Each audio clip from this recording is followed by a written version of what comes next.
तो next problem है हमारी, let for f x equal to 7 times of 10 to the power 8x plus 7 times of 10 to the power 6x minus 3 times of 10 to the power 4x minus 3 times of 10 square x and I1 equal to बता रखा है हमें integration of 0 to pi by 4, ये fx को यहां पर integrate करने की कोशिश की गई है and I2 equal to again integration from 0 to pi by 4 x into again ये fx रख के dx करके ये बता रखा है।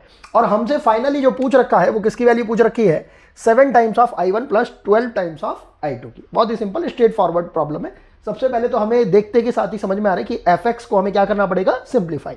तो हम इस प्रॉब्लम को करना स्टार्ट करते हैं और fx को सबसे पहले सिंप्लीफाई करने की कोशिश करते हैं। और हम देख रहे हैं भाई यहाँ पर 7 है, यहाँ पर 7 है, यहाँ पर 10 टू द पावर 8 है, यहाँ पर पावर 6 है।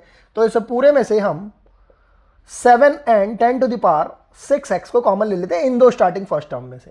तो हमारे पास कितना बच रहा है, 10 स्क्वायर एक्स प्लस 1 एंड इसके अलावा हम देख पा रहे हैं कि यहाँ पर -3 10 टू द पावर 4x है और यहाँ पर -3 10 टू द पावर 2x है। तो इन दोनों में से ही माइनस का 3 10 स्क्वायर एक्स अगर हमने कॉमन ले लिया तो भी हमारे पास कितना बच रहा है, 10 स्क्वायर एक्स प्लस का 1।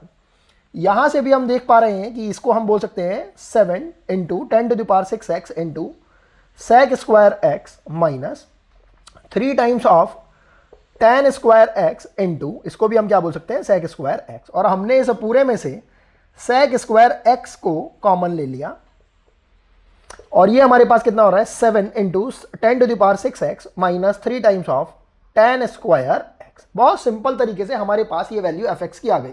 कुछ बच्चों के माइंड में ये भी आ रहा होगा कि भाई आपने 10 स्क्वायर एक्स को कॉमन नहीं लिया, जिसको कि लिया जा सकता है 10 स्क्वायर एक्स को।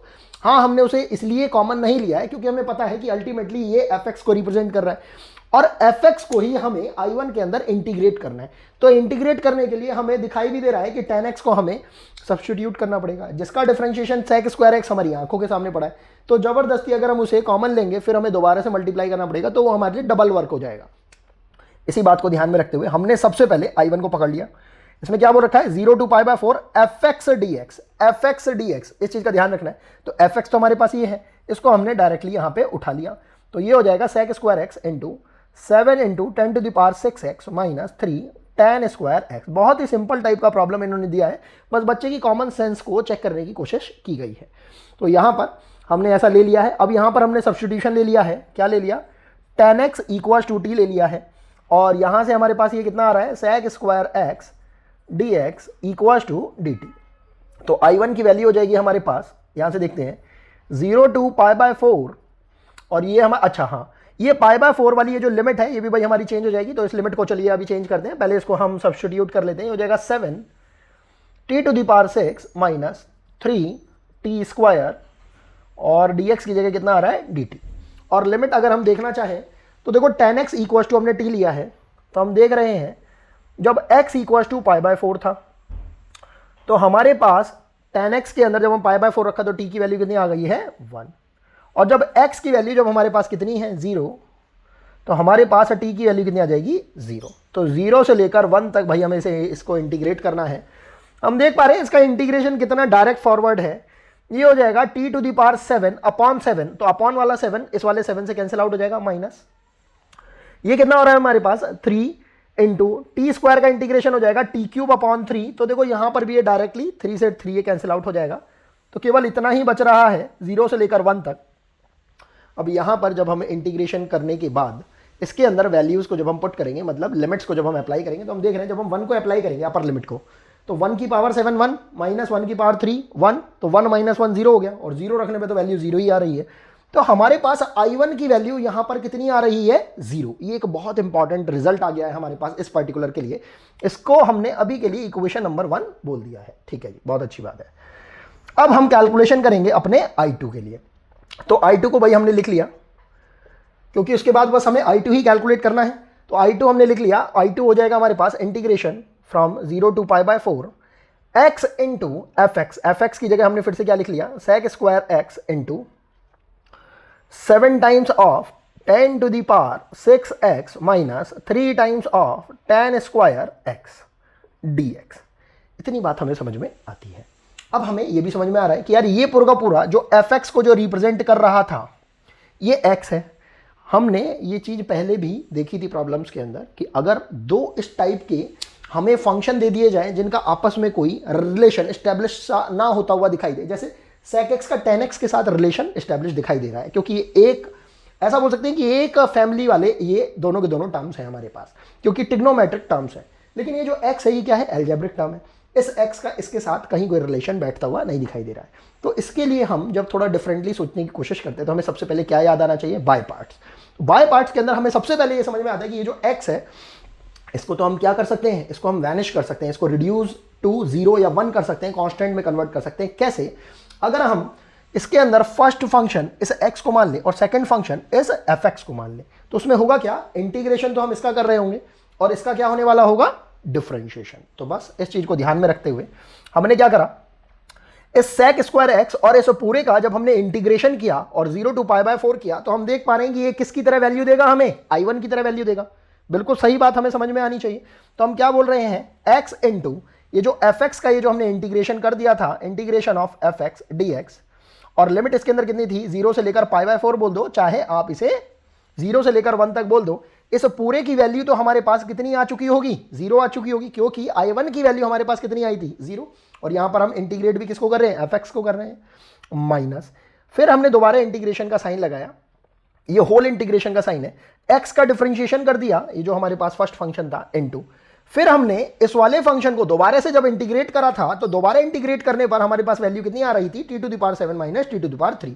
तो इसको अगर हम इसके ओरिजिनल टर्म्स में लिख लें, ओरिजिनल टर्म मतलब सब्स्टिट्यूशन से अगर हम इसे बाहर निकाल के रखते हैं तो ये हमारे पास वैल्यू कितनी आ रही होती, t⁻7 मतलब 10⁻7x माइनस, यहां पर ध्यान से देखते हैं ये कितना हो जाएगा हमारे पास, 10⁻3x इतना आ रहा होता।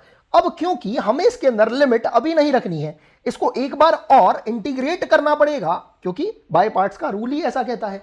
तो इसको जब हम एक बार और इंटीग्रेट कर देंगे उसके बाद फाइनली हमें इसके अंदर लिमिट को रखना पड़ेगा।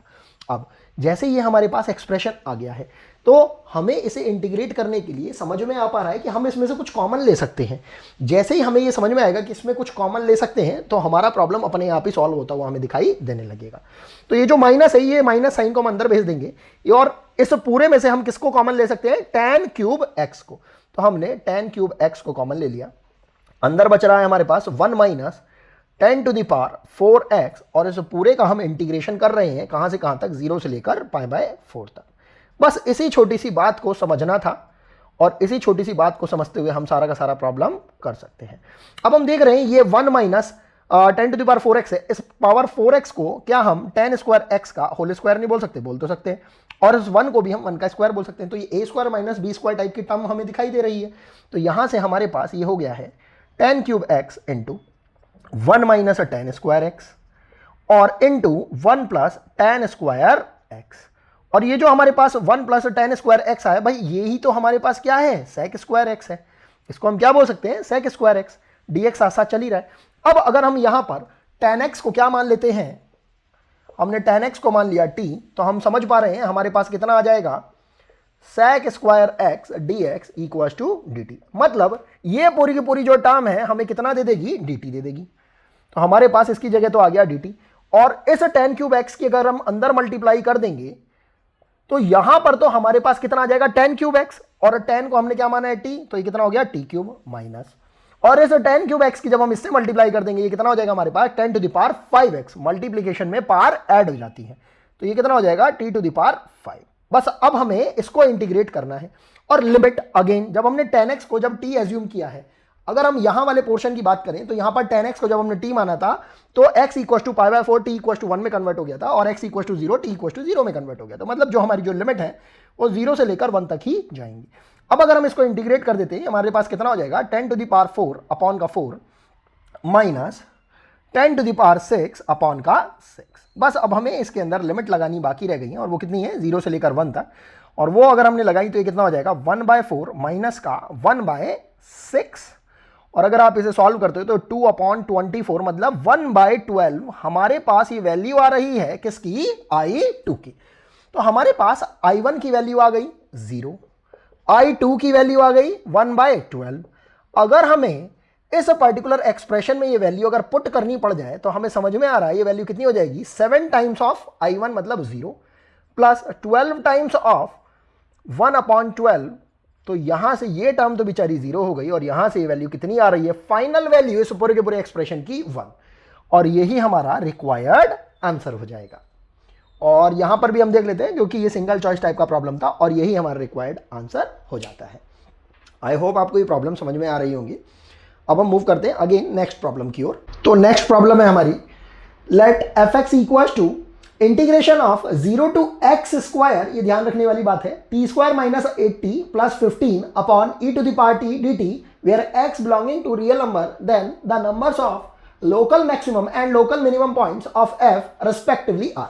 देखा जाए तो ये जो प्रॉब्लम है तो ये थोड़ा सा मैक्सिमा मिनिमा से रिलेटेड, लेकिन क्योंकि इन्होंने डेफिनेट इंटीग्रेशन वाली है, इसके अंदर लिमिट्स भी दे रखी हैं और इसके अंदर क्योंकि हमें मैक्सिमा मिनिमा वाले पॉइंट्स को निकालना है तो हमें इसके अंदर न्यूटन लेबनीज फार्मूला भी लगाना पड़ेगा। तो इन सब चीज़ों को ध्यान में रखते हुए हमने इस प्रॉब्लम को डेफिनेट इंटीग्रेशन के अंदर इंक्लूड कर लिया है। तो इसको करना स्टार्ट करते हैं। बहुत ही सिंपल सा डायरेक्ट फॉरवर्ड प्रॉब्लम पूछा गया है क्योंकि हम जानते हैं इस बात को, local maxima and local minima points को निकालने के लिए हमें फंक्शन का डेरिवेटिव निकालना पड़ता है, उसके डेरिवेटिव को इक्वल टू 0 पुट करना पड़ता है और उस स्लोप को 0 पुट करने के बाद जितने भी हमारे पास पॉइंट्स आते हैं उनके बेसिस पर हम डिसीजन लेते हैं कि हमारे पास कितने लोकल मैक्सिमा आ रहे हैं और कितने लोकल मिनिमा आ रहे हैं। तो करना स्टार्ट करते हैं। हमने सबसे पहले अपने इस फंक्शन को ले लिया f x equals to integration from 0 to x square t square minus 8t plus का 15 upon e to the power t d t, और हम जानते हैं यहां पर कि हमें लोकल मैक्सिमा मिनिमा पॉइंट निकालने के लिए अपना डेरिवेटिव मतलब एफ डैश एक्स को निकालना पड़ेगा। तो हमने दोनों साइड का डिफरेंशिएशन कर दिया। जैसे ही हमने इसके ऊपर डिफरेंशिएशन अप्लाई करा, इसके अंदर न्यूटन लेबनीज फार्मूला मतलब डिफरेंशिएशन वाला वो फार्मूला जो है इंटीग्रेशन के साथ जो लगता है वो लग जाएगा। उसमें क्या हो जाएगा, इस टी को हमें किससे रिप्लेस करना पड़ेगा, सबसे पहले अपनी अपर लिमिट से। तो ये कितना हो जाएगा, x to the power 4 minus 8x square plus 15 whole upon e to the power x square into, फिर हमें इस लिमिट को भी डिफरेंशिएट करना पड़ता है 2x, एक्स स्क्वायर का डिफरेंशिएशन कितना हो जाएगा 2x, फिर माइनस करके हमें लोअर लिमिट पुट करनी पड़ती है जो कि हमें कितना दे रही होगी, यहाँ पे 0 यहाँ पर 0, तो ये 15 बचेगा और e की पावर 0 मतलब ये 1 हो जाएगा हमारे पास।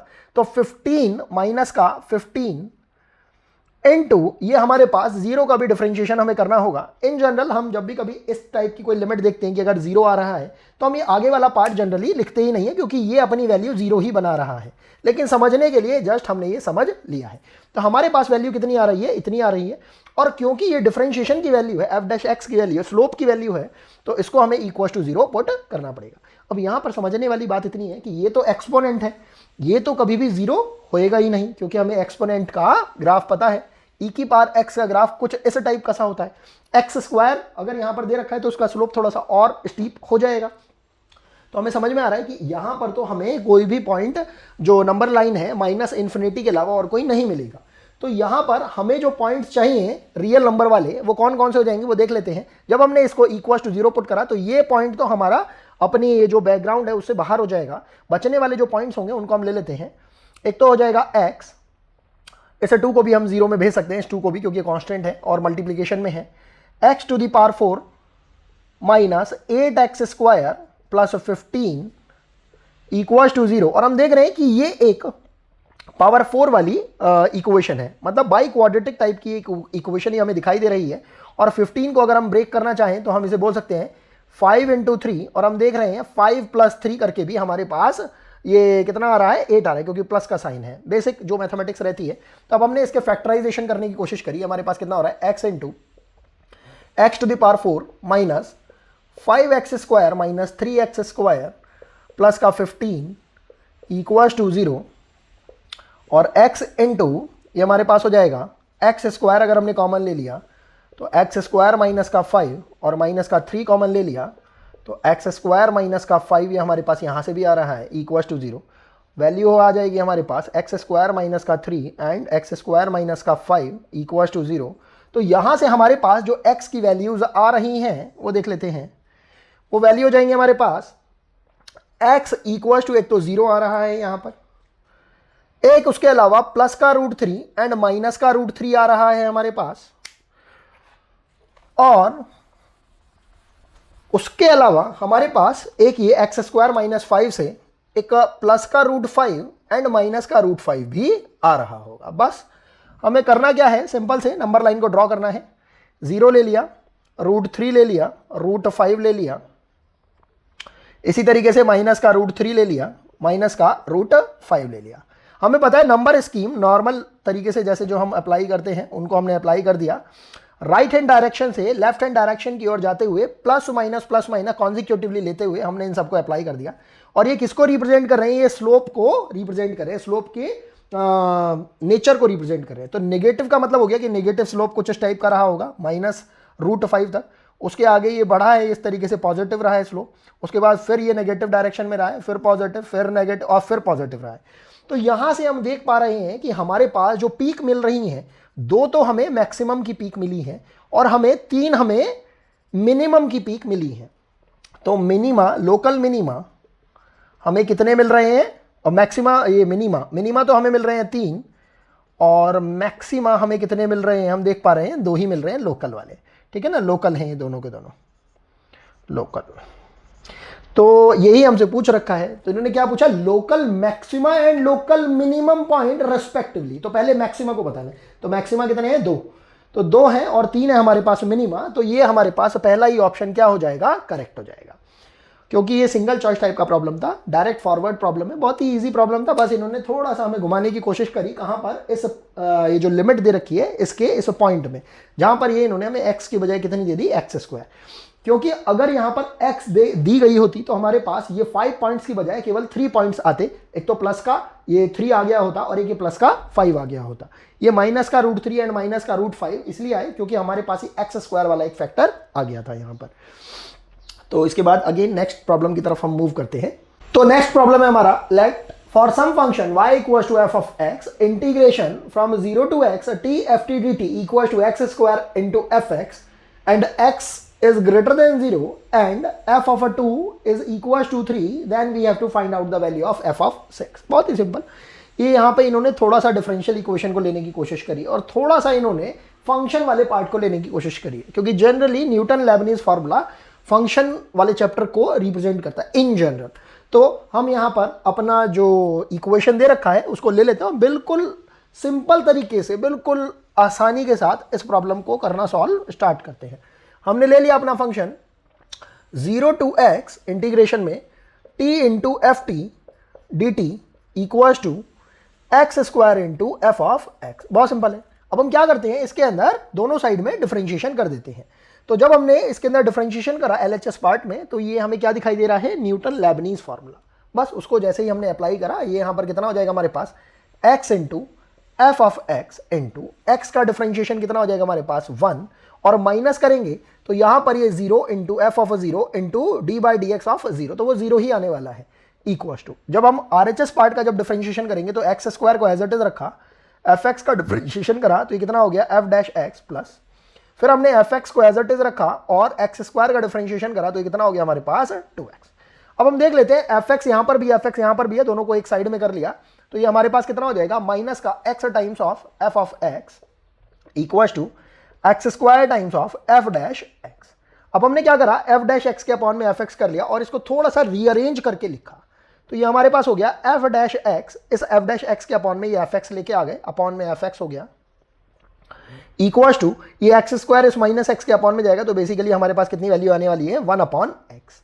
इन दोनों को ही हमने इंटीग्रेट कर दिया, दोनों को ही x के रेस्पेक्ट में, तो हमारे पास वैल्यू कितनी आ रही है, लॉग ऑफ, क्योंकि हमें पता है किसी भी क्वांटिटी का डिफरेंशिएशन अगर न्यूमरेटर में पड़ा हो, अगर कोई क्वांटिटी डिनोमिनेटर में हो और उसका डिफरेंशिएशन हमारे पास न्यूमरेटर में पड़ा हो, तो उसका इंटीग्रेशन डायरेक्टली हमें सिखाया गया होता है log of fx equals to, यहाँ पर इस माइनस को अगर हम बाहर कर लेते हैं तो 1/x का डिफरेंशिएशन, ये इंटीग्रेशन कितना हो जाएगा, लॉग ऑफ x प्लस एक ये कांस्टेंट हमारे पास c भी चलता हुआ रहेगा।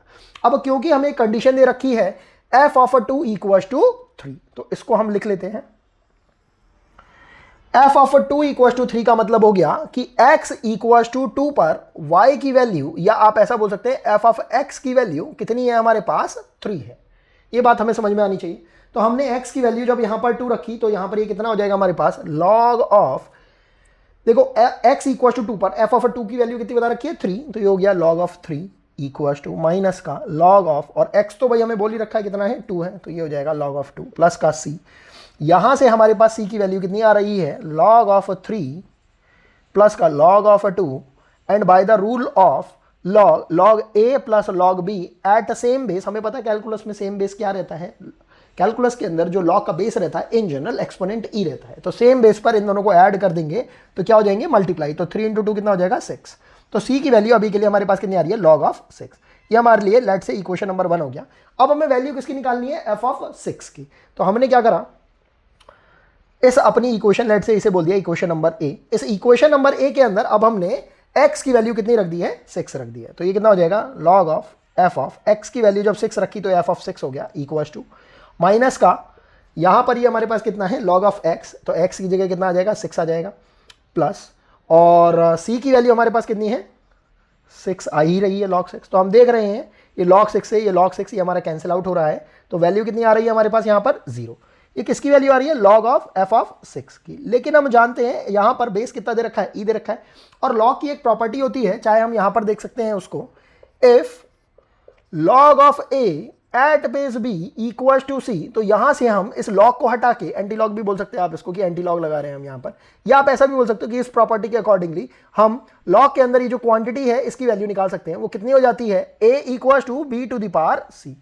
तो यहां से हम बोल सकते हैं देन a इक्वल टू, ये जो बेस होता है बेस की पावर c, ये एक रिजल्ट होता है हमारे पास log की प्रॉपर्टीज के अंदर। तो यहां से हम क्या बोल सकते हैं, f of 6 equal to e to the power 0, और इसकी वैल्यू कितनी हो जाएगी हमारे पास, 1। तो f ऑफ 6 की वैल्यू कितनी आ रही है हमारे पास, 1, और यही हमारा रिक्वायर्ड आंसर हो जाएगा। और क्योंकि ये सिंगल चॉइस टाइप का प्रॉब्लम था तो ये हमारे पास ऑप्शन जो आ रहा है वो कितना हो जाएगा, ऑप्शन नंबर ए 1। यही हमारा करेक्ट आंसर है, यही हमारा रिक्वायर्ड आंसर है।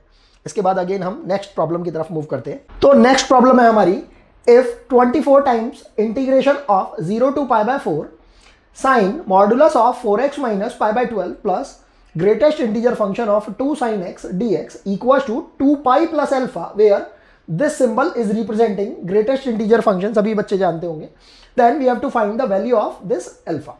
बिल्कुल स्ट्रेट फॉरवर्ड प्रॉब्लम है, एनसीईआरटी का लेवल तो नहीं बोल सकते हैं इसको, लेकिन हाँ आरडी शर्मा स्कूल लेवल की जो आती है उसके लेवल का ये जरूर है। तो यहां पर ये क्या है, एक इंटीजर टाइप का प्रॉब्लम है। यहां पर इन्होंने कोई ऑप्शन नहीं दे रखा है और उसी को हमें कैलकुलेट करना है। बहुत सिंपल से कर लेते हैं हम। सबसे पहले एक काम करते हैं, इसकी ये जो 0 वैल्यू आ रही है उसको पहले हम चेक कर लेते हैं। तो साइन के अंदर ये जो इन्होंने हमें एंगल दे रखा है 4x माइनस पाई बाय 12, अगर हम इसको इक्वल टू 0 पुट कर देते हैं तो हम देख पा रहे हैं कि यहां से x की वैल्यू आ रही है पाई बाय 12 इंटू का 4, और ये कितना हो रहा है, पाई बाय 48। तो हम देख रहे हैं कि अगर x की वैल्यू पाई बाय 48 से पहले रहेगी, अगर ये हमने एक नंबर लाइन बना ली, यहां पर ये वैल्यू 0 ले ली, यहां पर ये वैल्यू हमने पाई बाय 48 ले ली, और ये वैल्यू हमने ले ली पाई बाय 4 जो कि हमें दे रखी है यहां पर लिमिट के लिए। तो हम देख पा रहे हैं कि अगर पाई बाय 48 से पहले अगर हमारे पास यहां पर कोई भी वैल्यू अगर आती है, उस वैल्यू को अगर हम इसमें पुट करेंगे तो हमारे पास साइन के इस मॉडुलस के अंदर वाली क्वांटिटी कैसी हो जाएगी, नेगेटिव। अगर वो वैल्यू नेगेटिव होगी तो ऑब्वियसली जब हम उसको मॉडुलस को हटाएंगे तो उस नेगेटिव वैल्यू को मॉडुलस की वजह से पॉजिटिव बनाने के लिए हमें एक और नेगेटिव की जरूरत पड़ेगी। तो इसका मतलब ये हुआ कि इस पर्टिकुलर टर्म को हमें 0 से लेकर पाई बाय 48 तक तो माइनस साइन के साथ ओपन करना पड़ेगा। और अगर हम पाई बाय 48 से आगे अगर बढ़ते हैं, तो अगर हम पाई बाय 4 अगर यहां पर पुट करते हैं तो ये कितना आ रहा है हमारे पास, पाई। तो पाई माइनस पाई बाय 12, हमें पता है पाई बाय 12 पाई से तो छोटा ही है, एंड पाई माइनस थीटा वो साइन के लिए कैसा रहता है, पॉजिटिव रहता है, क्योंकि सेकंड क्वाड्रेंट में कौन पॉजिटिव रहता है, साइन एंड कॉसेक। ये बेसिक नॉलेज ट्रिग्नोमेट्री की अगर आपको नहीं है तो कैलकुलस में बहुत ज्यादा परेशानी उठानी पड़ेगी। इसीलिए ट्रिग्नोमेट्री के जो बेसिक कॉन्सेप्ट्स हैं वो बिल्कुल बाय हार्ट लर्न होने चाहिए, सारे फॉर्मूलाज आपको लर्न होने चाहिए, अदरवाइज छोटी छोटी चीजों के अंदर हमें दिक्कतें उठानी पड़ती हैं। तो हमने देखा कि पाई बाय 48 से पहले तक तो हमारे पास जो रीजन रहेगा 0 से लेकर पाई बाय 48 तक, वो साइन के लिए कैसा रहेगा, नेगेटिव रहेगा। लेकिन जैसे ही हम पाई बाय 48 से आगे बढ़ेंगे तो पाई बाय 48 से पाई बाय 4 के बीच तक का जो रीजन रहेगा वो हमारे लिए कैसा रहेगा, पॉजिटिव। तो बस अब हमने इसको करना स्टार्ट करा और हमने इस पूरे को ही एक इंटीग्रेशन आई मान लिया है, और हम केवल LHS पार्ट को लेकर चल रहे हैं, क्योंकि हमें पता है RHS पार्ट के अंदर तो कहीं कोई इंटीग्रेशन वगैरह कुछ करना नहीं है, वो तो एक काइंड ऑफ रिजल्ट बता रखा है। तो हमने क्या करा, इस आई को लिख लिया 24 टाइम्स और इंटीग्रेशन 0 टू, अच्छा अब ये जो हमें इंटीग्रेशन लगाना है ये अब हमें ब्रेक कर करके लगाना है, तो हमने क्या करा, एक बड़ा ब्रैकेट ले लिया है और 0 टू पाई बाय 48 तक, तो हमने इस साइन के जब इस मॉडुलस को हटाया तो ये कैसा हो जाएगा, माइनस का साइन 4x माइनस का पाई बाय 12 dx, इसको ऐसे इंटीग्रेट कर रहे हैं, प्लस फिर जब हम पाई बाय 48 से जब हम आगे बढ़ेंगे तो पाई बाय 48 से लेकर पाई बाय 4 तक, बिल्कुल बेसिक अंडरस्टैंडिंग के अकॉर्डिंगली हम इसको कर रहे हैं, साइन ये कितना हो जाएगा हमारे पास 4x माइनस का पाई बाय 12। तो कम से कम इसकी जो एक कहानी है वो तो हमारे पास फिनिश हो गई है। अब बात करते हैं हम इस 2 sin x की। हमने देखा ये ग्रेटेस्ट इंटीजर फंक्शन ये हमारे पास बना हुआ है और हमें पता है ग्रेटेस्ट इंटीजर फंक्शन के अंदर कंप्लीट इंटीजर ही निकल के बाहर आते हैं। अगर इस क्वांटिटी के बारे में अगर हम पता लगाएं तो हमें सबसे पहले पता लगाना पड़ेगा कि इसकी वैल्यू 1 कब हो रही होगी। तो हमने क्या करा, इस अंदर वाली क्वांटिटी को एक बार 1 रख के देख लिया। ये क्वांटिटी जैसे ही हमने 1 के इक्वल रखी तो हम देख पा रहे हैं साइन एक्स की वैल्यू कितनी आ रही है, 1/2। साइन एक्स की वैल्यू 1/2 कब आ रही होगी, साइन पाई बाय 6 पर, मतलब 30 डिग्री पर। तो हम देख पा रहे हैं कि यहां पर भी लिमिट तो इंटीग्रेशन की क्या कहां से कहां तक दे रखी है, 0 से लेकर पाई बाय 4 तक। तो पाई बाय 4 45 डिग्री को बोलते हैं, 45 डिग्री से छोटा 30 डिग्री, तो 30 डिग्री तक हमारे पास इसकी वैल्यू 1 को अप्रोच कर रही होगी इसकी वैल्यू। तो ऑब्वियस ही बात है 0 से लेकर पाई बाय 6 तक तो इसकी वैल्यू कितनी हो जाएगी हमारे पास, 0। और जैसे ही हम पाई बाय 6 से आगे बढ़ेंगे तो हमारे पास वैल्यू कहां तक जा रही है, पाई बाय 4 तक। और पाई बाय 4 किसको रिप्रेजेंट है, 45 डिग्री, साइन 45 डिग्री कितना होता है, 1/√2। तो 2/1/√2 अगर हम देखेंगे तो ये वैल्यू कितनी होती है हमारे पास, 1.414, और ये वैल्यू हमारे पास 2। तो अगर हम इससे इसको डिवाइड भी करते हैं तो 1 पॉइंट समथिंग समथिंग कोई वैल्यू हमारे पास आ रही होगी। तो पाई बाय 6 से लेकर पाई बाय 4 तक हमारे पास इस पर्टिकुलर एक्सप्रेशन की वैल्यू कितनी आ रही होगी, 1। तो हमने इसको भी ब्रेक करके लिख लिया। ये होल ब्रैकेट ये हमने इसीलिए लगा रखा है। तो इसको अगर हम ओपन करते हैं तो 0 से लेकर पाई बाय 6 तक, क्योंकि हम देख रहे हैं पाई बाय 6 पर एग्जैक्टली हमारे पास इस एक्सप्रेशन की वैल्यू कितनी आ रही है, 1 आ रही है। या ऐसा बोल सकते हैं साइन एक्स की वैल्यू 1/2 पर हमारे पास इसकी वैल्यू कितनी बन रही होगी, 1। तो उस पाई बाय 6 से जस्ट पहले तक, पाई बाय 6 से जस्ट पहले तक, मतलब 0 से लेकर पाई बाय 6 तक इस पर्टिकुलर की वैल्यू कितनी रह पाएगी, 0। और जैसे ही हम पाई बाय 6 को अटेन कर लेंगे, ये पाई बाय 6 ले लिया और हम यहां से पाई बाय 4 तक जाएंगे तो इस पूरे की वैल्यू हमारे पास कितनी ही रहने वाली है, 1। तो ये हमने लिख लिया 1 dx। जिसने भी इस ब्रेक को, इस ब्रेकिंग को, ये जो हमने सेग्रीगेशन किया है इसको ढंग से समझ लिया तो उसका ये प्रॉब्लम बहुत ही ईजिली हो जाएगा। अभी के लिए जो हमने रफ पार्ट अपने समझने के लिए लिखा था उसको हम उड़ा देते हैं और अब इस प्रॉब्लम को इंटीग्रेट करने की कोशिश करते हैं। बहुत ही सिंपल सा है, कैलकुलेटिव है बस। हमने इस 24 को बाहर ही रखा और यहां पर देखा इस माइनस को तो बाहर ही कर दिया और इस साइन का इंटीग्रेशन करने की कोशिश करी। हमें पता है साइन थीटा का इंटीग्रेशन माइनस कॉस थीटा होता है। बहुत सिंपल सा है, हम सभी को याद है, लेकिन कई बार हम गलती कर देते हैं। हमें हर मोमेंट पे ये बात याद रखनी चाहिए, integration is the reverse process of differentiation. cos x का डिफरेंशिएशन माइनस साइन एक्स होता है और साइन एक्स का इंटीग्रेशन माइनस cos x होता है। कई बार बच्चे गलती कर देते हैं। तो यहां पर जब हम इसको इंटीग्रेट करेंगे तो हमारे पास, हमने बड़ा ही ब्रैकेट ले रखा है, ये हो जाएगा हमारे पास cos ऑफ, माइनस का आता लेकिन माइनस पहले से ही है तो ये कितना हो जाएगा, प्लस का। तो cos ऑफ 4x माइनस का पाई बाय 12, इसे पूरे को लिख लिया। एंड हम देख रहे हैं x का कोफिशिएंट कितना है, 4 है, तो हमें इस 4 से भी इसको डिवाइड करना पड़ेगा और इसके ऊपर लिमिट कितनी लगी हुई है, 0 से लेकर पाई बाय 48 तक लिख देते हैं हम, पाई बाय 48। ठीक है, अब बात करते हैं हम इसके इंटीग्रेशन की। कितना हो जाएगा हमारे पास, माइनस का। अब यहाँ पे तो माइनस आएगा ही आएगा, तो यहाँ पर ये हो जाएगा cos of again 4x minus का pi by 12 whole divided by ये 4 और इसके ऊपर हम इसे कहाँ से कहाँ तक इंटीग्रेट कर रहे हैं, पाई बाय 48 से लेकर पाई बाय 4 तक। ये बहुत सिंपल तरीके से हमारा होता हुआ जा रहा है। अब इसके आगे आते हैं प्लस। हम देख रहे हैं 0 है, 0 के लिए तो भाई कोई भी चीज़ हम इंटीग्रेट करते ही नहीं है, तो ये एक्सप्रेशन तो हमारे पास से गायब हो जाता है। इसकी वैल्यू कितनी हो जाएगी हमारे पास, 0। अब बात करते हैं हम इस वाले एक्सप्रेशन की। जब हम इसको इंटीग्रेट करेंगे तो ये कितना हो जाएगा हमारे पास, x हो जाएगा। और इसके लिए हमारे पास लिमिट कहाँ से कहाँ तक दे रखी है, पाई बाय 6 से लेकर पाई बाय 4 तक, वो हम इसके अंदर पुट कर ही देंगे। अब हम क्या करते हैं, इन दोनों ही एक्सप्रेशन में से 1/4 को कॉमन ले सकते हैं। तो ये हमारे पास हो रहा है 24 टाइम्स ऑफ 1/4 को जब हमने कॉमन ले लिया और इसके अंदर अब हमने लिमिट को पुट करना स्टार्ट कर दिया। तो जब हमने इसके अंदर लिमिट को पुट करा तो π/48 रखा तो ये π/12 हो जाएगा। 4 से 48 को डिवाइड कर देंगे, π/12 हो गया। π/12 माइनस π/12 हम समझ पा रहे हैं कितनी वैल्यू हो जाएगी 0। एंड cos 0 की वैल्यू कितनी होती है हमारे पास 1। ये बात ध्यान रखनी है हमें। तो ये हो गया 1। फिर जब हम लोअर लिमिट को लगाने जाएंगे तो हमें माइनस भी लगाना पड़ेगा। ये इतनी बातें मैं आपको बोल के क्यों बताने की कोशिश कर रहा हूँ, क्योंकि बहुत सारी जो कैलकुलेशन है वो आपको अपने माइंड में ही करनी चाहिए, ना कि पेपर पे करके देखनी चाहिए। हाँ, कई बार हमें करने की जरूरत पड़ जाती है क्योंकि कभी कभी हमारा दिमाग काम नहीं कर पाता है इंस्टेंटेनियसली, लेकिन मोस्ट ऑफ द टाइम हमें ट्राई करना चाहिए कि अपनी जितनी भी जो कैलकुलेशन है वो सारी की सारी माइंड में ही चलती रहे, छोटी मोटी तो कम से कम माइंड में ही चलती रहनी चाहिए। फिर जब हमने इस यहाँ पर 0 को पुट करा तो हम देख रहे हैं ये कितना हो जाएगा cos ऑफ माइनस का π/12। अगर किसी बच्चे को ये बात याद नहीं है कि cos of minus theta cos theta होता है, क्योंकि cos एंड sec माइनस को कंज्यूम कर जाते हैं। ये एक बेसिक फंडा जो है मैंने अपनी बहुत ही इनिशियल क्लासेस के अंदर, बहुत ही इनिशियल जो मैंने लेक्चर्स बना रखे थे उनके अंदर बच्चों को बता रखे थे। अगर ये बच्चा अगर भूल जाता है तो वो यहाँ पर गलती बहुत भयंकर रूप से कर सकता है। तो यहाँ पर ये cos ऑफ जैसे ही हमने 0 रखा ये वैल्यू 0 हो जाएगी और ये कितना हो जाएगा cos ऑफ माइनस का π/12। तो ये माइनस जो है वो cos क्या कर जाएगा, अपने में कंज्यूम कर जाएगा। इस बस जस्ट समझने के लिए, फंडे के लिए हमने बना रखा है, लेकिन वो कितना रह जाएगा cos ऑफ π/12। तो इसको हमने cos of π/12 as it is लिख लिया। ठीक है जी, बहुत अच्छी बात है। अब इसके अलावा यहाँ पर ये हमारे पास माइनस का, अब हमने क्या कर रखा है 1/4 इन दोनों में से ही कॉमन ले लिया है। अब यहाँ पर ये माइनस लगा हुआ है और इसके अंदर जब हमने π/4 रखने की कोशिश करी तो ध्यान से देखें π/4 जब हम रख देंगे तो यहाँ पर कितना बच जाएगा पाई। एंड पाई माइनस π/12, ये भी हमें ध्यान रखने वाली बात है।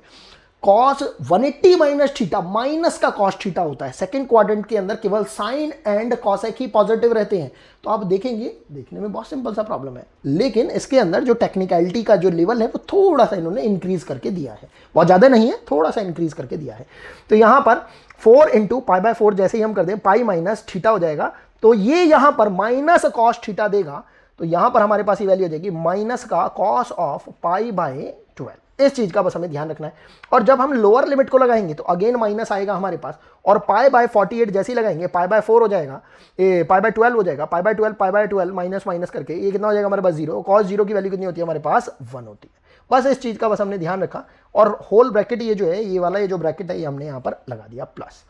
अब बात करते हैं इसकी, x के अंदर जब हम ये वैल्यू पुट कर देंगे कितना हो जाएगा π/4 माइनस का π/6, और बस अब हम इसके बाद आगे बढ़ जाएंगे। कितना हो जाएगा हमारे पास 24 टाइम्स, यहाँ पर ये 1/4 बेचारा था ही, और हमने यहाँ पर इन दोनों को ही ये माइनस साइन लगाकर सॉल्व कर लिया। तो देख लेते हैं, यहीं पे माइनस लगा देते हैं, तो माइनस माइनस ये कितना हो जाएगा प्लस हो जाएगा, इसको हटा देते हैं, और यहाँ पर भी माइनस माइनस ये कितना हो जाएगा प्लस हो जाएगा। तो हम देख पा रहे हैं cos π/12 से ये cos π/12 ये उड़ गया है, 1 और 1 कितना हो गया है 2 हो गया है, और हमारे पास ये 2 के साथ किसकी मल्टीप्लिकेशन है 1/4 की, तो ये कितना रह जाएगा हमारे पास 1/2 प्लस। अगर हम यहाँ पर ध्यान दें ये π/4 माइनस π/6, तो 6 माइनस 4 2/24 मतलब ये हमारे पास कितना रह जाएगा 12।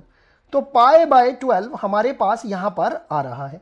ऐसे में अगर हम 24 की मल्टीप्लाई कर देंगे तो ये हमारे पास कितना हो रहा है 12 प्लस का 2 पाई, ये हमारे पास वैल्यू आ रही है। तो अगर हम ध्यान से देखें, हमें RHS में जो वैल्यू दे रखी थी वो कितनी दे रखी थी 2 पाई प्लस अल्फा, और यहां से हमारे पास ये कितना आ रहा है 2 पाई प्लस 12।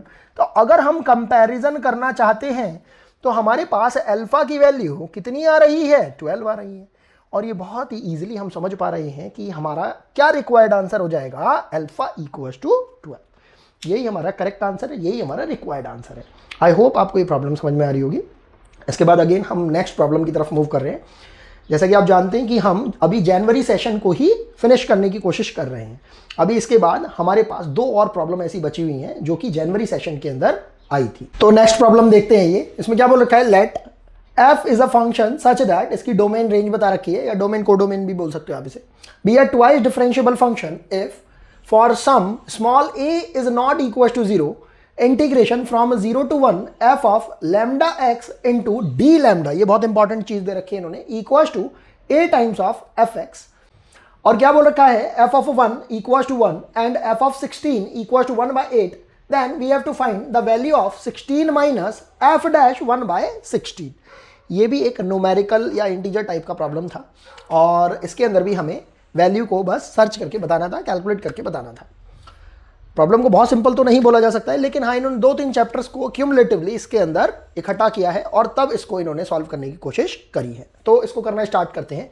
सबसे पहले हम क्या करते हैं, अपना ये जो फंक्शन जो हमें दे रखा है इसको ले लेते हैं और इस फंक्शन को लिख लेते हैं 0 to 1 f of lambda x into क्या है, बेसिकली डी लैम्डा है इसके अंदर, equal to a times of f of x। ये हमारा एग्जैक्ट फंक्शन दे रखा है और जब तक हमारे पास फंक्शन के अंदर ये dx टाइप की टर्म नहीं आएगी तब तक इसको इंटीग्रेट करना हमारे लिए थोड़ा सा डिफरेंट हो जाएगा, थोड़ा सा डिफिकल्ट हो जाएगा। तो अभी के लिए हमने क्या करा, इस लैम्डा x को ही अभी के लिए क्या मान लिया, t मान लिया, और इसको जब हमने डिफरेंशिएट कर दिया तो ये हमारे पास कितना हो जाएगा। ध्यान देने वाली बात ये है कि हमें इसे x के रेस्पेक्ट में डिफरेंशिएट नहीं करना है, हमें किसके रेस्पेक्ट में इसे डिफरेंशिएट करना है, एक नए वेरिएबल लैम्डा के रेस्पेक्ट में। तो यहां पर x किस तरीके से ट्रीट होगा, x एक कांस्टेंट की तरह ट्रीट होगा। तो यहां पर x को एज इट इज रख लिया और लैम्डा को जब हमने डिफरेंशिएट करा तो कितना हो गया, डी लैम्डा, और ये कितना हो जाएगा हमारे पास, डी टी। बस इसी के अकॉर्डिंगली हमने इसकी ये जो लिमिट्स दे रखी हैं उनको भी चेंज करने की कोशिश करी। हमने देखा जब लैम्डा की वैल्यू, क्योंकि लैम्डा के रेस्पेक्ट में है ये फंक्शन, तो जब लैम्डा की वैल्यू जब 1 रही होगी, तो जब लैम्डा इक्वल टू 1 है तो हमारे पास टी की वैल्यू कितनी हो जाएगी, x, और जब लैम्डा की वैल्यू जब हमारे पास 0 हो जाएगी तो यहां पर t की वैल्यू भी कितनी हो जाएगी हमारे पास, 0। बस हमने इसी चीज को ध्यान में रखते हुए इसको इंटीग्रेट करने की कोशिश करी तो हमारे पास इंटीग्रेशन की ये जो लिमिट्स आ जाएंगी वो कितनी हो जाएंगी, 0 से लेकर x तक। ये लैम्डा x की जगह हमने कितना लिया है, t लिया है, तो f ऑफ t, और ये हमारे पास ये कितना आ रहा है, डी लैम्डा की जगह पर ये हमारे पास आ रहा है dt अपॉन का x, और यहां पर RHS में हमारे पास वैल्यू आ ही रही थी a times of f of x। अब यहां पर इस प्रॉब्लम को करने के 2 तरीके हो सकते हैं। हम देख रहे हैं कि यहां पर ये जो x है ये काइंड ऑफ एक वेरिएबल दिखाई तो दे रहा है, लेकिन यहां पर जब हम इसको ले रहे हैं तो यहां पर ये x एक कांस्टेंट की तरह वर्क कर रहा है। बहुत सारे बच्चे इस चीज में कंफ्यूज रहते हैं कि आखिर हम ये कैसे समझ पाएं कि इंटीग्रेशन के अंदर कौन सा वेरिएबल है और कौन सा कांस्टेंट है। समझने वाली बात बस इतनी सी है कि ये जो बहुत छोटा सा डेल्टा टी ये जो हमें दे रखा है, इसके रेस्पेक्ट में जो भी हमें टी वाली टर्म दे रखी होगी वही केवल वेरिएबल काउंट की जाएगी, अदरवाइज बाकी जितना भी होगा वो सारा का सारा हमारे पास क्या होगा, कांस्टेंट की तरह ट्रीट किया जाएगा, अंदर वाली ये जो क्वांटिटी है। लेकिन जब हम यहां पर इसको देख रहे हैं तो ये 0 to x, ये यहां पर x as a variable work करेगा। ये सुनने में आपस में थोड़ा सा कॉन्फ्लिक्टिंग बात लगती है, लेकिन यही इस तरीके से ही हम इस प्रॉब्लम को इजीली समझ सकते हैं। अब इसको करने के देखो 2 तरीके हैं, या तो इस x को, क्योंकि हम अभी के लिए ये कांस्टेंट ट्रीट कर रहे हैं इस पर्टिकुलर एरिया के अंदर, तो हम इसे बाहर रख सकते हैं, या हम इस x को यहां पर भेज सकते हैं जहां पर ये x एक वेरिएबल की तरह वर्क करेगा। तो ये दोनों ही तरीके से आप इसे कर सकते हैं। अगर हम इस x को यहां पर भेज देते हैं तो क्योंकि ये यहां पर इस पर्टिकुलर रीजन के अंदर किस तरीके से वर्क कर रहा है, एक कांस्टेंट की तरह वर्क कर रहा है। ये एक बहुत इंपॉर्टेंट बात है और बच्चे को समझने की बहुत सख्त जरूरत है इसको। तो हमने क्या करा, इस x को यहां भेज दिया, चाहे तो आप इसे बाहर भी रख सकते थे। तो एक्सप्रेशन बन रहा है हमारे पास 0 to x ft dt equals to a into x into f of x। कुछ ऐसा टाइप का सा एक्सप्रेशन बन रहा है। अब हम देख रहे हैं इस f ऑफ t dt का तो इंटीग्रेशन भाई हमें नहीं पता है, और f ऑफ t हमें कोई ऐसा फंक्शन दे भी नहीं रखा है डायरेक्टली। तो हम क्या करते हैं, इसके अंदर न्यूटन लेबनीज फार्मूला लगा देते हैं और इसके अंदर दोनों ही साइड में डिफरेंशिएशन कर देते हैं। तो ये कितना हो जाएगा हमारे पास, f ऑफ x, और ये जो x है इसका भी डिफरेंशिएशन हो जाएगा, वो कितना हो जाएगा हमारे पास 1, माइनस करेंगे फिर हम लोअर लिमिट से इसको ये यहाँ पर जब हम डिफरेंशिएशन कर रहे होंगे तो ये f ऑफ 0 हो जाएगा, लेकिन 0 का डिफरेंशिएशन अगेन 0 दे देगा, तो माइनस करके 0 ही आ रहा होगा। तो हमारे पास कितना बचेगा यहाँ पर LHS के अंदर, केवल f ऑफ x, ये अपर लिमिट रखने की वजह से। फिर अब हम आ जाते हैं यहाँ पर RHS के अंदर, तो a टाइम्स ये हमारे पास जो वैल्यू आ रही है इसको अब हम देख लेते हैं। x को एज इट इज रखा, f ऑफ x को डिफरेंशिएट करा तो ये f डैश x हो गया, प्लस फिर हमने x को डिफरेंशिएट करा तो हमारे पास कितना बचा, f ऑफ x बच गया।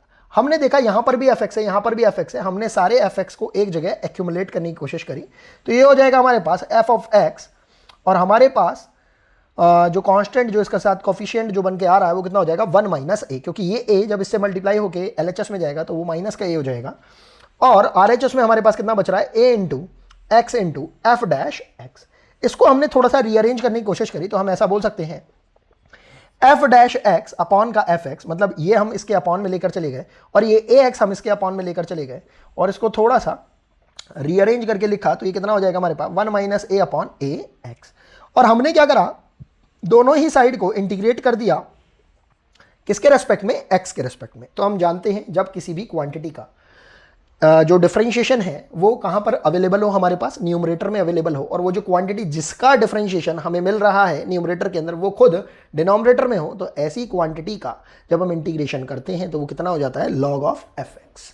तो यहाँ पर ये हमारे पास इंटीग्रेशन कितना हो जाएगा, log of f x equals to, यहाँ पर हम देख रहे हैं कितना है, 1 माइनस ए अपॉन ए, थो पूरी तरीके से क्या है, कांस्टेंट है, और 1 अपॉन एक्स का इंटीग्रेशन कितना हो जाएगा हमारे पास, log ऑफ एक्स, और एक कांस्टेंट सी हमारे पास इंटीग्रेशन कांस्टेंट की फॉर्म में आ जाएगा। अब यहां पर लेट से अभी के लिए हम इसको इक्वेशन नंबर 1 बोल सकते हैं। अब मजे की बात यह है कि इन्होंने हमारे पास यहां पर दो कंडीशन दे रखी है, एफ ऑफ 1 की वैल्यू बता रखी है, एफ ऑफ 16 की वैल्यू बता रखी है। अब एक तो इन्होंने कांस्टेंट सी की वैल्यू को कैलकुलेट करने के लिए हमें एक कंडीशन दे रखी है, और एक कंडीशन इन्होंने हमें ए की वैल्यू को भी कैलकुलेट करने के लिए दे रखी है। हमने क्या करा, सबसे पहले इस कंडीशन को ले लिया। ये क्या बोल रहा है, जब x इक्वल टू 1 है तो एफ एक्स की वैल्यू कितनी आ रही है, 1 आ रही है। वैसे तो खैर हम इसी से ही बात समझ पा रहे हैं, लेकिन हाँ बच्चों की कन्वीनियंस के लिए मैंने ऐसा लिख दिया है। जब हमने x की वैल्यू को 1 लिया तो हम समझ पा रहे हैं log ऑफ 1 की वैल्यू कितनी होती है हमारे पास, 0 होती है। इस बात को याद रखने की जरूरत है और ये बात पता भी होनी चाहिए। f ऑफ 1 की वैल्यू भी कितनी आ रही है हमारे पास, 1 आ रही है। तो हमारे पास यहां पर ये वैल्यू कितनी हो जाएगी, 0 equals to 1 minus A upon का ए, इस पूरे की वैल्यू के साथ इस log 1 की वैल्यू अगेन कितनी आ रही है, 0 आ रही है, प्लस का c हो गया। तो यहां से हमें समझ में आ पा रहा है c की वैल्यू कितनी आ रही है हमारे पास, 0। तो हमारे पास जो बनने वाला एक्सप्रेशन है वो कितना आ रहा है, log of f x equals to 1 minus A upon a log of x, log of x. अब ये हमारे पास एक्चुअल अपना इक्वेशन बन के आ रहा है एफ एक्स का। इसको चाहे तो हम और ढंग से लिख सकते हैं, कैसे, हम यहां पर भाई बेस जानते हैं ई है, यहां पर भी बेस ई है, और हम जानते हैं ये पूरी क्वांटिटी अगर हम इसके पार में ले जाएंगे तो ये फंक्शन हमें कुछ ऐसा सा दिखाई देगा, एफ एक्स इक्वल्स टू, और हमने कंपैरिजन कर देंगे लॉग का लॉग के साथ, ये कितना हो जाएगा, x to the power 1 minus A upon A. इस टाइप से हम बोल सकते हैं, क्योंकि लॉग की प्रॉपर्टी से वो आगे आ गया होता और फिर हमने लॉग से लॉग को हटा दिया होता। तो ये इस तरीके का हमारे पास एक्सप्रेशन आ रहा है। इसके अलावा हमें एक और कंडीशन दे रखी है, एफ ऑफ 16 इक्वल टू 1/8, मतलब अगर हम इस एफ ऑफ 16 इक्वल टू 1/8 को अगर यहाँ पर इंप्लीमेंट कर देंगे तो ये हो जाएगा हमारे पास 1/8 एफ ऑफ एक्स की वैल्यू कितनी आ रही है, 1/8 आ रही है। कब, जब एक्स इक्वल टू कितना है, 16 है। तो ये हमने लिख लिया 16 to the whole power 1 minus A upon का ए। इसको और ढंग से लिख सकते हैं हम, इस 8 को अगर हम ऊपर लेके चले जाएंगे और 8 को लिख सकते हैं 2 टू दी पावर 3, तो ये कितना हो जाएगा 2 टू दी पावर -3 ऊपर ले जाने पर, और यहाँ पर ये कितना हो जाएगा 2 टू दी पावर 4, और इसके साथ 1 माइनस ए अपॉन ए तो पहले से ही चल रहा है। तो हम देख रहे हैं यहाँ LHS में भी 2 है बेस वैल्यू जो है, और यहाँ पर RHS में भी वैल्यू कितनी है, 2 है बेस वैल्यू। दोनों का कंपैरिजन हो जाएगा तो हम इसको बोल सकते हैं माइनस का 3 equals to 4 times of 1 minus A upon का ए। इसे और थोड़ा सिंप्लीफाई कर लेते हैं, कितना हो जाएगा माइनस का 3a इक्वल्स टू 4 माइनस का 4a, और यहाँ से हमारे पास वैल्यू आ रही है a इक्वल्स टू, क्योंकि 4a को जब हम यहाँ लेके आएंगे माइनस का 3 है, तो a इक्वल्स टू हमारे पास वैल्यू कितनी आ रही है, 4 आ रही है। तो यहाँ से हम अपने इस फंक्शन की वैल्यू को निकाल सकते हैं। ये हो जाएगा हमारे पास f of x equals to x to the power 1 minus 4, मतलब माइनस का 3 अपॉन का 4। तो ये हमारे पास एफ एक्स आ रहा है। अब हमसे जो वैल्यू पूछ रखी है फंक्शन के अंदर पूछ रखी है इसकी 16 माइनस एफ डैश 1/16। बहुत सिंपल है, हमने यहां से एफ डैश एक्स निकाल लिया। एफ डैश एक्स कितना आ रहा है, माइनस का 3/4 into x to the power -3/4 -1, तो माइनस का 7/4। और हमें क्या निकालना है, एफ डैश 1/16। तो एफ डैश 1/16 एक काम करते हैं, यहां पर निकाल लेते हैं, यहां थोड़ी सी जगह है।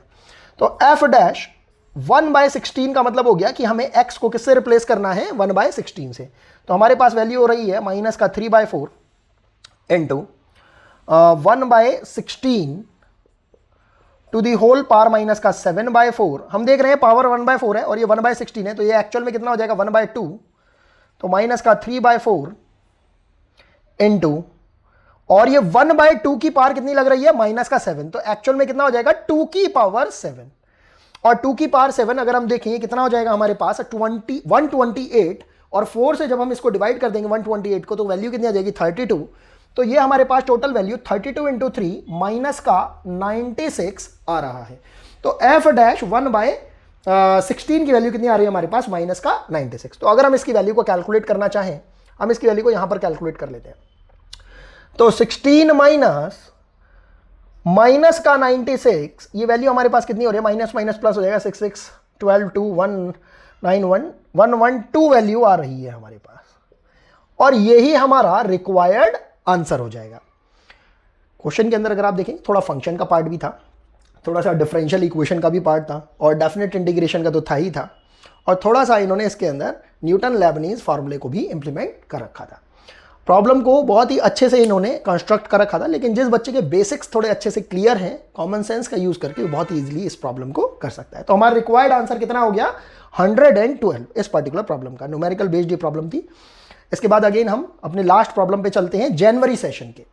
तो ये हमारी नेक्स्ट और लास्ट प्रॉब्लम है। इसमें क्या बोल रखा है, let fx equals to integration from 0 to x t times of t square minus 90 plus 20 dt and x is greater than equals to 1 but less than equals to 5 if the range of f is alpha to beta in close bracket then the value of 4 times of alpha plus beta will be। Again single choice type का problem था, और इसमें इन्होंने केवल और केवल definite integration के concept को यूज नहीं किया है, इन्होंने इसके अंदर मैक्सिमा मिनिमा के कॉन्सेप्ट को भी यूज किया है। उसके अलावा इन्होंने थोड़ा सा क्वाड्रेटिक के, या आप ऐसा बोल सकते हो क्वाड्रेटिक इक्वेशन के कॉन्सेप्ट को भी यूज कर रखा है।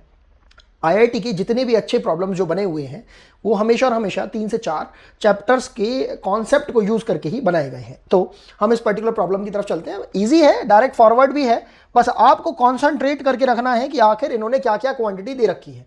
हमने सबसे पहले इस fx को ले लिया और fx को लिख लिया 0 to x इंटीग्रेट करने के लिए t times of t square minus 90 plus का 20 dt। अब हमसे क्या बोल रखा है, if the range of f is this much, और ये छोटे से छोटा बच्चा भी जानता है कि किसी भी फंक्शन की जो रेंज निकाली जाती है वो हमेशा लोएस्ट वैल्यू से एक्सट्रीम वैल्यू तक की वैल्यू के लिए ही निकाली जाती है। तो यहां पर जो अल्फा रिप्रेजेंट कर रहा होगा वो स्मॉलेस्ट वैल्यू को रिप्रेजेंट कर रहा होगा, और जो बीटा रिप्रेजेंट कर रहा होगा वो ग्रेटेस्ट वैल्यू को रिप्रेजेंट कर रहा होगा, किसकी, फंक्शन f की वैल्यू को। तो ऑब्वियसली इस वैल्यू को निकालने के लिए हमें मैक्सिमा और मिनिमा निकालने की जरूरत पड़ेगी, और मैक्सिमा मिनिमा निकालने के लिए हमें इस fx के f डैश x को निकालने की जरूरत पड़ेगी। बस इस बेसिक कॉन्सेप्ट को जो बच्चा बहुत इजीली समझ गया, हमें ये क्वेश्चन करना बहुत ही ज्यादा इजी पड़ेगा फिर तब। तो हमने क्या करा, इसका डिफरेंशिएशन निकाल दिया, f डैश x हो गया, और अगेन न्यूटन लेबनीज फॉर्मूला लग गया इसके अंदर। ये कितना हो जाएगा, x into x square minus 9x plus का 20, और x का डिफरेंशिएशन 1 हो जाएगा, और माइनस करके जब हम जीरो लिमिट को जब पुट करेंगे तो ऊपर का पूरा वैल्यू माइनस करके जीरो हो रहा होगा, तो हमने उसको एज इट इज जीरो करके हटा ही दिया। और जब हमने इस f डैश x को जब जीरो पुट करा, क्योंकि हमें स्लोप के अंदर ये पता लगाना है कि कहाँ कहाँ पर हमारे पास जीरो पॉइंट आ रहे हैं, मतलब कौन कौन से पॉइंट हमारे पास मैक्सिमा हो रहे हैं, कौन कौन से पॉइंट मिनिमा हो रहे हैं, तो तभी हम जान पाएंगे कि हमारे पास अल्फा और बीटा की कौन कौन सी वैल्यू आ रही होंगी, और तभी हम इस पर्टिकुलर वैल्यू को निकाल पाएंगे। चलो, तो हमने क्या करा, जब इसे इक्वल टू जब जीरो पुट करा तो हम देख रहे हैं इस क्वाड्रेटिक को हम इजीली ब्रेक कर पा रहे हैं। ये कितना हो जाएगा, 4 इंटू 5 एंड 4 प्लस 5, बिल्कुल बच्चों वाली टेक्निक से हमने इसको ब्रेक कर लिया। तो ये हमारे पास हो रहा है x into x minus 4 into x minus 5, ये कितना आ रहा है, इतना आ रहा है। और जब इसको इक्वल टू जब जीरो पुट करा तो यहां से हमारे पास 3 पॉइंट आ रहे हैं, 0 4 एंड 5। अब कहानी यहां पे खत्म नहीं होती है, इन्होंने एक छोटा सा ट्रिकी पार्ट हमें यहां पर दिया है कि x जो है, x की जो डोमेन है वो केवल 1 से लेकर 5 तक ही जा पा रही है, लेकिन यहां पर हमारे पास x की वैल्यू कहां से कहां तक आ रही है, 0 4 एंड 5 तक आ रही है। मतलब हमारे पास जो x की जो जीरो वैल्यू आ रही है वो किन किन पॉइंट्स पर आ रही है, 0 4 एंड 5 पर। तो अगर हम नंबर लाइन को अगर ड्रॉ करने की कोशिश करते हैं, यहां पर हमने 5 ले लिया, यहां पर हमने 4 ले लिया, यहां पर हमने 0 ले लिया, तो हम देख रहे हैं 5 से पहले तो हमें पॉजिटिव ही मिलेगा नंबर लाइन के रूल के अकॉर्डिंगली, ये नेगेटिव हो जाएगा और ये हमारे पास पॉजिटिव हो जाएगा। बस यहां पर ही हमें थोड़े से समझने की जरूरत है। हम समझ पा रहे हैं कि जो स्लोप है हमारे पास इस f डैश x का, इन पॉइंट्स के अकॉर्डिंगली किस तरीके से चल रहा होगा। 0 से पहले जाने की हमें इसलिए जरूरत नहीं है क्योंकि हमें x की वैल्यू जो बता रखी है कहां से कहां तक वेरी करते हुए बता रखी है, केवल 1 से लेकर 5 तक ही वेरी करते हुए बता रखी है। तो यहां पर अगर हम ध्यान से देखें, इस 4 से पहले हमारा जो स्लोप है वो कुछ इस तरीके से बढ़ता हुआ होगा, 4 के बाद हमारा जो स्लोप है वो इस तरीके से नेगेटिव होता हुआ दिख रहा होगा, और 5 के बाद भी हमारा स्लोप कैसा दिखाई दे रहा होगा, इंक्रीजिंग टाइप का। तो हमें ऐसा समझ में आ रहा है कि हमारा जो एक मैक्सिमा है वो तो 4 पर हमें मिल ही रहा है, मैक्सिमा हमें x इक्वल टू 4 पर मिल रहा है, लेकिन मिनिमा या तो हमें इस पॉइंट पर मिल रहा होगा, या जो अभी हमने एक पॉइंट कंसीडर किया है x इक्वल टू 1, जो डोमेन के अंदर अभी अभी हमने इंक्लूड किया है, या ऐसा भी कह सकते हैं कि डोमेन हमें इतनी ही दे रखी है, तो x इक्वल टू 1 के इस पॉइंट पर भी हमें मिनिमा मिल सकता है। बस सारी कैलकुलेशन हमें यहीं पर ही करनी है, और फिर उसके बाद हम अल्फा बीटा का कैलकुलेशन करेंगे। तो हमने क्या करा, सबसे पहले अपने इस fx फंक्शन को इंटीग्रेट कर लिया, और यहां पर ये हमारे पास कितना हो रहा है, पहले हम इसको देख लेते हैं। 0 to x ये इस तरीके से हो रहा है, और ये कितना हो जाएगा, t cube minus 9t square plus का 20t, और इसको जब हमने इंटीग्रेट कर लिया तो इंटीग्रेट करके हो जाएगा ये हमारे पास t की पावर 4/4 माइनस 3t क्यूब, क्योंकि अपॉन में 3 आएगा वो इससे कैंसिल आउट हो जाएगा, प्लस का 10t स्क्वायर, और इसके अंदर जब हमने ये लिमिट्स लगा दी हैं तो ये कितना हो जाएगा, x to the power 4/4 minus 3x to the power 3 plus 10x to the power कितना आ रहा है हमारे पास 2। ये हमारे पास फंक्शन आ गया है f ऑफ x। तो अब हमें समझ में आ रहा है कि जो मैक्सिमम वैल्यू जो मिल रही है हमें, वो हमें किस पर मिल रही है, x इक्वल टू 4 पर, क्योंकि हमने यहां पर देख लिया। बस मिनिमम के लिए सारी की सारी परेशानी है कि या तो मिनिमम इस पर्टिकुलर पॉइंट पर मिल रही होगी, या फिर हमें जो अभी हमें एक नया पॉइंट मिल रहा है x इक्वल टू 1 इस पॉइंट पर होगी।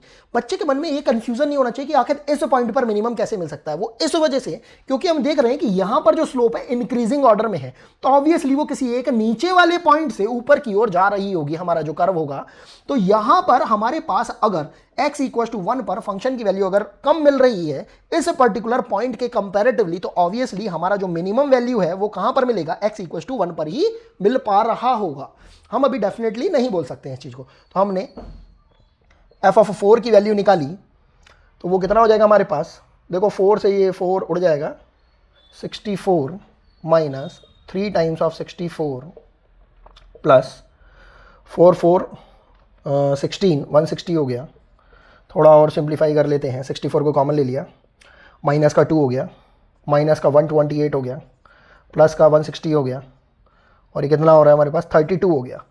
तो देखो हमारे पास ये जो f ऑफ 4 आया मैक्सिमम वैल्यू के लिए आया, तो ये बेसिकली 32 किसको रिप्रेजेंट कर रहा होगा, बीटा को रिप्रेजेंट कर रहा होगा। ये तो हमारे लिए डेफिनेटली पता है भाई, यहाँ पर तो और तो कुछ हो ही नहीं रहा है। 0 ये 1 से लेकर 5 तक के बीच में, 1 से लेकर 5 तक के बीच में हमारे पास जो मैक्सिमम वैल्यू आ रही है वो x इक्वल टू 4 के क्रेस्ट ये इस पे आ रही है, पीक पे आ रही है।